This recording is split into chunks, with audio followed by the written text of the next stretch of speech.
নমস্কার, আমি সনাতন পাল, দক্ষিণ চব্বিশ পরগনা। আমি একটা জিনিস কদিন ধরে লক্ষ্য করছি যে বিভিন্ন মানুষ ফোনে এবং বিভিন্নভাবে আমাকে প্রশ্ন করছেন, যে প্রশ্নগুলো তাদের অভিজ্ঞতা থেকে নয়, অনেকের অন্যের কথা শুনে। যেমন অনেকেই বলছেন যে এমন কিছু তরল আছে যা দিলে একবার দিলেই নাকি গাছে বড় ফুল ফুটবে, বা কেউ এক চুটকি সার দিলেই গাছে বড় বড় ফুল ফুটবে। সত্যিকার কথা বলতে কি, এরকম অভিজ্ঞতা কিন্তু আমার নেই। তাই আমি আপনাদের কাছে অনুরোধ করব যে আপনারা নিজেরা গাছ করুন। গাছ করতে গিয়ে যদি সমস্যায় পড়ে কোনো কিছু অসুবিধা হয়, সেগুলোতে প্রশ্ন করুন। আমার মনে হয় তাতে আপনারা অনেকখানি শিখতে পারবেন, কারণ আপনারা হাতে নাতে প্র্যাকটিক্যাল করছেন।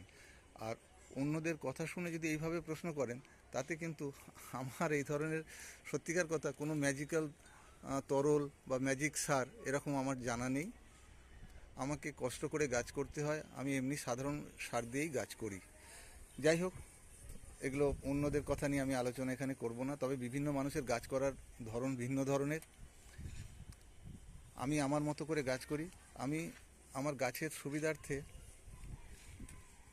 বা কাজ করার সুবিধার্থে গাছগুলোকে 3-4টে ভাগে ভাগ করে নিয়েছি।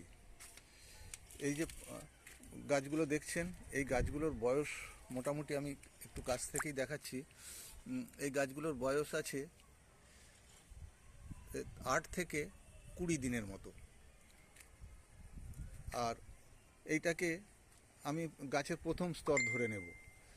আর এর পরের যে গাছটা দেখছেন, এই গাছটার বয়স প্রায় 21 থেকে 30 দিনের মতো আছে।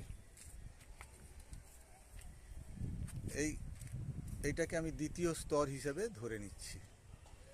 এতে এই যে স্তর হিসেবে কথাটা বলছি বা স্টেজ বলছি, এতে সুবিধা হয় কি, গাছগুলোকে বিভিন্নভাবে ভাগ করে নিলে, বিভিন্ন স্তরে ভাগ করে নিলে গাছে খাবার দেওয়ার সুবিধা হয়।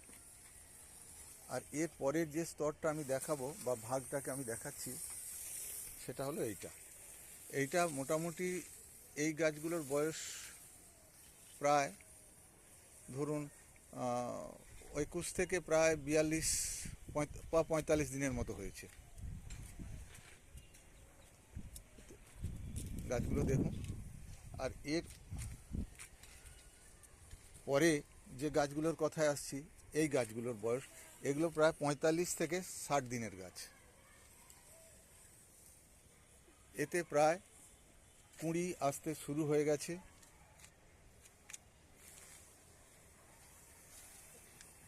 এবারে আসি সাধারণ কথায়, যেগুলো, যে স্তর ভাগ করে নেওয়াতে আমার সুবিধা কি। এই স্তর ভাগ করে নেওয়ায় আমার সুবিধা হলো এই যে, এইটা হলো আমার প্রথম স্তরের গাছ বা ফার্স্ট স্টেজের গাছ। এই গাছগুলোতে আমি সাধারণত যেটা ফসফেট চাপ রেখে একটু দিই। এটা যারা কেমিক্যাল সার ব্যবহার করবেন তাদের পক্ষে হচ্ছে এই সময় 12-61 দেওয়া যায় এই গাছগুলোতে, খোল পচার সঙ্গে, বা স্প্রে করে দেওয়া যায়।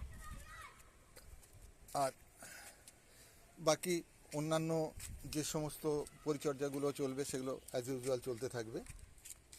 অন্যান্য পরিচর্যার মধ্যে যেমন আপনি ধরুন মাইটসের ওষুধ দেবেন, তারপরে আপনি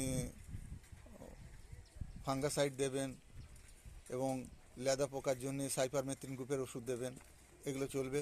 এবং এর সঙ্গে যদি পিজিআর গ্রুপের ওষুধ দেন, তাহলে সেটা হচ্ছে সুপার সোনাটা দেওয়া চলবে। এটা হলো প্রথম স্টেজ। তাহলে এই স্টেজে হচ্ছে 12-61 থাকছে, আর বাকি আনুষঙ্গিক এইগুলো থাকছে। আর এবারে দ্বিতীয় স্তর হচ্ছে যেটা, সেটা হলো এইটা, যে গাছের বয়স মোটামুটি ধরে রাখুন 21 থেকে 30 দিনের মধ্যে। এই অবস্থায় গাছগুলোকে সব থেকে ভালো হয় ফাইনাল পট করে দিতে পারলে ভালো হতো যদিও। তাহলে এই অবস্থায় 12-61 এবং এর সঙ্গে একটা ব্যালেন্স ফুড, অর্থাৎ মাঝে মধ্যে যেটা 20-20-20, এইটা দেওয়া যেতে পারে। এরপর যেটা যা থাকছে, যে তৃতীয় স্তর বলছি যেটাকে আমি, তা এই স্তরে সাধারণত আমি বলবো যে যেটা দেওয়া হয়ে থাকে সেটা হলো যে 52-34। এই সময় কুঁড়ি আসবার মুখ হয়ে আসে গাছগুলোতে, দেখবেন কোনো কোনো গাছে কুঁড়ি দেখা দিয়েছে বা কুঁড়ি আসার মুখ হয়ে এসেছে বা পাতা ছোট হয়ে গেছে, সেই জন্য এখানে 52-34। এবং ব্যালেন্স ফুডের সঙ্গে এর সঙ্গে দেওয়া যায় ওই 20-20-20 এবং 52-34। এবং অন্যান্য পরিচর্যা যেমন যেগুলো বললাম যে সুপার সোনাটা বা ফাঙ্গাসাইড, এগুলো তো যেমন চলছে এগুলো চলবেই। এরপরে যেটা শেষ মানে আমার এখানে আপাতত শেষ, সেটা হলো এইটা যে এতে এই গাছগুলোর বয়স 45 থেকে প্রায় 60 দিন। তা এ গাছে কুঁড়ি সমস্ত এসে গেছে। এর ক্ষেত্রে এখন যেটা চলছে এটা সেটা হলো 0050, অর্থাৎ এখানে এখন আর 1261 বা 52-34 দেওয়া হচ্ছে না, এখানে 0050। এবং কোনো কোনো ক্ষেত্রে যেগুলো কুঁড়ি একটু বসে গেছে বা কুঁড়িগুলোর স্টেমটা ঠিক উঠছে না, সেক্ষেত্রে আমরা 17-10-27 দিয়ে থাকি। এই হলো মোটামুটি গাছের পরিচর্যা এবং স্তরীয় ভাগ।